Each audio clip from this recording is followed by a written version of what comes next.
இன்றைக்கி மார்னிங் பிரேக்ஃபாஸ்ட்டுக்கு இட்லிக்கு பச்சை பட்டாணி சட்னி தான் அரைச்சிருந்தேன். இந்த பச்சை பட்டாணி சட்னி அப்படின்றது ரொம்ப டேஸ்டியாக இருக்கும். இட்லிக்குன்னு இல்லை, இட்லி, தோசை, பொங்கல் எல்லாத்துக்குமே ரொம்ப நல்லாயிருக்கும். அதுவும் இந்த சீசனில் பச்சை பட்டாணி நமக்கு ரொம்ப ஈஸியாகவே கிடைக்கும், விலை கம்மியாகவும் இருக்கும். இந்த பச்சை பட்டாணி கிடைக்கக்கூடிய இந்த சீசனில் நம்மளோட உணவில் அதிகமாக நம்ம சேர்த்துக்கிட்டோம் அப்படின்னா உடம்புக்கு ரொம்ப ரொம்ப ஹெல்த்தி. வெயிட் லாஸ் பண்ணுறவங்க கண்டிப்பாக நீங்கள் உங்களோட உணவில் அடிக்கடி சேர்த்துக்கோங்க. இன்றைக்கி இந்த பச்சை பட்டாணி எப்படி செய்யணும் அப்படின்றத நான் சொல்லிடுறேன்.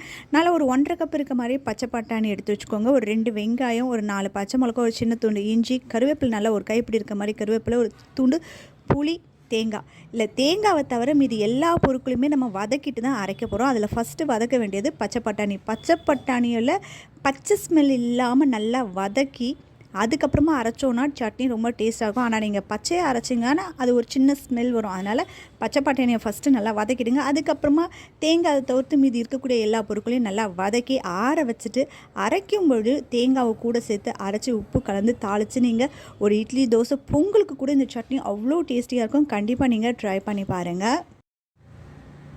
இந்த பச்சை பட்டாணியில் இட்லியும் பண்ணலாம், ரொம்ப டேஸ்ட்டாக இருக்கும். கண்டிப்பாக ட்ரை பண்ணி பாருங்கள். அதோட செய்முறை என்ன அப்படின்னு பார்த்தீங்கன்னா, ஒரு 2 கப் இருக்க மாதிரி பச்சை பட்டாணியை மிக்ஸி ஜாரில் சேர்த்துக்கோங்க. ஒரு பச்சை மிளகாய், ஒரு சின்ன துண்டு இஞ்சி, கொஞ்சமாக உப்பு சேர்த்து கொஞ்சம் தண்ணி சேர்த்து நல்லா பேஸ்ட்டாக அரைச்சிட்டு அதை ஒரு பாத்திரத்தில் மாற்றிக்கோங்க. அதில் 1 கப் இருக்க மாதிரி ரவை, 1 கப் இருக்க மாதிரி தயிர் சேர்த்து நல்லா கலந்துட்டு ஒரு அரை மணி நேரம் நல்லா ஊற விட்டுடுங்க.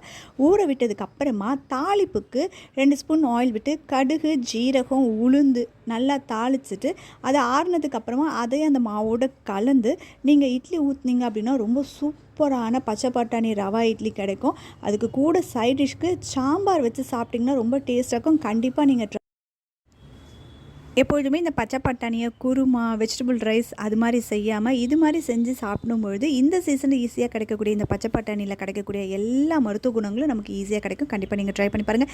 இன்றைக்கி நான் சொன்ன ரெசிபி உங்களுக்கு பிடிச்சிருந்தா வீடியோக்கு ஒரு லைக் பண்ணிடுங்க, சேனலை சப்ஸ்கிரைப் பண்ணிக்கோங்க. தேங்க்யூ.